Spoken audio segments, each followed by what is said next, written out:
Continue. We're going to have Arnau, our next panelist. It's a pleasure to have him here.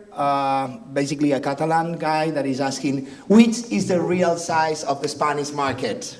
Which is the real one, no? Is it black market? Is it CBD? Associations? Medicinal does not exist?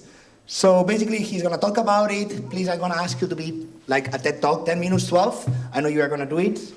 And then, Polita is going to present. So let's enjoy him. Thank you. Arnau es fundador de Cannamonitor. Arnau is the founder of Cannamonitor, which operates in the world scenario. Arnau connects the dots in the global supply chain through an independent view of the international cannabis market. He's a defender of the political drug reform based on evidence and has 8 years' experience providing advice and personalized intelligence for medical, pharmaceutical and recreational companies in 20 countries and 5 continents. Welcome, Arnau. You know, it's all about the data, and if I cannot show you data, then it's just my face and you're not enjoying it that much. It's a big pleasure having you all here today, and thank you to the Cannabis Hub for sure for the organization, and it's a pleasure being able to share some of the data that we work with every year at Cannamonitor and that we publish in our annual report on the Spanish market. I see there's a lot of Spanish people, so maybe I should have made it in Spanish, but I thought, also from two Spanish? Okay, great. So then I'm going to do it in English, hopefully with the data in front of you, because that's what's interesting, and we compare different sources of data that paint different pictures on the market, so it's very relevant and interesting, I would say. We're going to need 2 minutes, 1 second. Yeah, Berlin. That was an interesting show. ICBC, probably the largest show in the European market. Many of the same faces are here today. We are seeing a big M&A push, I would say, in the European market and an influx of capital. Even just today, I saw a new acquisition. Tilray just bought Life in the UK. Yesterday, Aurora bought Safari in Canada. Earlier in the year, we had Sanity with the Sanity getting acquired by Organigram. So we are certainly in a phase of consolidation in the global market, I would say. And this has opportunities, of course. A lot of people are preparing for an exit, for sure. And cash is king, so cash flow requirements also compound this need of external financing. We are seeing some traditional actors also getting more interested in cannabis, I would say, from tobacco, from alcohol, from pharma, big pharma as well. So it's certainly a very different market that we had 10 years ago, but I would say even just a couple of years ago. It's all very dynamic, and this is what's fun about cannabis. No, after all, we never stop of things to say, and it's always interesting and novel. And I hope that today, when I am able to charge the presentation, I will be able to show you the picture of what's the opportunity of cannabis in Spain. That's my goal with this presentation. And I can already advance you that from my data, the Spanish market, cannabis market, if it was fully legalized, it would be on the same level as Germany or Canada or any of the largest markets in the world, because in terms of consumption, if the German assumption is about 800 tons of use in the, let's say, conservative assumption, Spain is very, very similar to the German market. The only difference is they have a legal market, and we are still with the same rules that we had 30 years ago. So let's get into it. The introduction has been done, so I'm not going to repeat anything, just trying to paint a picture based on data on what the opportunity for the cannabis market in Spain is. And we have 3 main methods by which we can estimate the demand of cannabis in Spain. The first method is survey-based, so epidemiological surveys conducted officially in each European country, which in Spain is the datos survey. And if we run the numbers with some sensible assumptions, we get this figure of 614 tons of consumption last year in 2024 in Spain. Then we have the wastewater method, which consists on analyzing the THC metabolites on wastewater stations, which is conducted by this academic research network called SRNet. And if we run the same assumptions again, we get this figure of 1,200 tons of consumption in the Spanish market. And finally, we have the oldest method, but also the less reliable, which is the golden rule by the United Nations Office on Drug and Crime, which is just looking what the police got and multiplying it by 10. And if we use this method of supply-based estimation, we get 2,400 tons of estimated demand in Spain. So we see we have a wide range, like the largest estimate is 4 times the smallest, but the truth lies somewhere in between. And if we compare it by region, we see that there's very obvious disparities in regional use, and those are compounded as well by the by the different methods. So for instance, if we go to the supply or scissors method, we see, for instance, Andalusia tops down the charts because, of course, there's the Strait of Gibraltar. There's a lot of the European high supply chain in the illicit market goes through the Strait of Gibraltar. So actually, if we normalize, let's say, the figures for Andalusia, even the third method would give us to this figure of 1,200 tons of potential demand. Whereas between the demand and wastewater, we see that the figures converge in some cases. For instance, in the case of the Basque Country, which has very low scissors, police scissors of cannabis products, but still we can estimate fairly confidently around 30 and 40 tons the demand in Euskadi, in the 3 provinces of Euskadi.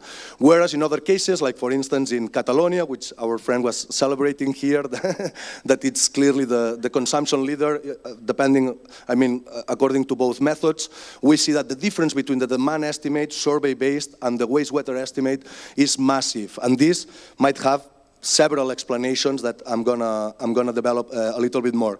So these are the wastewater stations that have been analyzed for the second method that we were mentioning. And here again, the regional differences, what we are seeing here are milligrams of THC day per inhabitant, and we can work back the estimated consumption based on that. And we see that some stations in Catalonia, in the Canary Islands, in Madrid, in Valencia, so mostly urban, younger, potentially more dynamic and international areas tend to have a higher prevalence. I must say, of course, tourism is accounted for in wastewater because tourists also go to the bathroom, whereas in the surveys they don't appear. So this might have also something to do with the difference between the first and the second method of estimating the consumption in the Spanish market. If we go back to the survey method and we run the assumptions, what we can see over the last 30 years is, of course, the estimated demand in Spain has multiplied by 4. And at the beginning, it was, of course, a mostly hash-based market, imported mostly from Morocco. But then we had the indoor revolution at the end of the 90s and in the 2000s, and a lot of cultivation capacity was developed in the Spanish market. And we see that now flower accounts for over half of half of the users use it as their main method of consumption, and hash is still there, but has been a little bit less used over time. So what can we say with certainty, with all these assumptions that I gave you? I think we can say that the Spanish market is between 600 and 1,200 tons of consumption, and if we run pricing analysis as well, we can estimate this value at between 3 and 6 billions of consumption. Then again, this is on par with the largest markets in the world, like Germany and Canada. The difference, of course, is that in Spain we still don't have a fully regulated market. We have just started with it. So what are some trends that we can infer also from the data? First, over time, we have seen that occasional use has been expanding further than daily use. So all the types of consumption have been increasing, but daily use is still relatively minor at only 3% of the population in Spain using it as of 2024, whereas people that have tried cannabis in Spain already account for over half of the population in many areas, and particularly if we look at younger cohorts and younger people, we are already talking that most people in Spain has had exposure to cannabis, for sure. What are some other trends? If we looked at 2011, 15 years ago, we had 4 daily male users for each female user. Right now, in 2024, we had 2.5 female users per every male user. So yes, it's still a male-dominated industry, and even in terms of consumption, and this room also reflects it. However, we are seeing some feminization trend that can be enhanced also with the development of new products, new formulations, and new ways to go to market that are more catered to the female needs. And what in terms of where are people accessing the products? Of course, we don't have a regulated market fully functional yet, except for very minor things for the moment.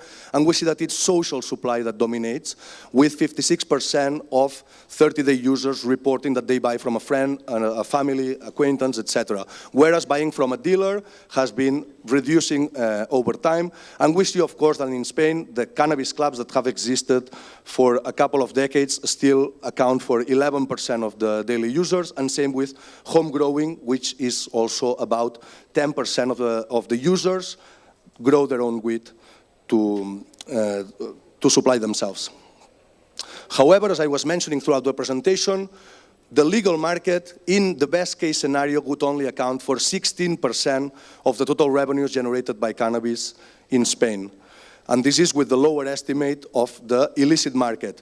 And what is it mostly that is being sold on the legal side? Of course, the inputs for cultivation, so greenhouses, fertilizers, genetics, etc., which since the first decade of the 21st century developed the grow shop market in Spain. However, over the last decade, we must say that this new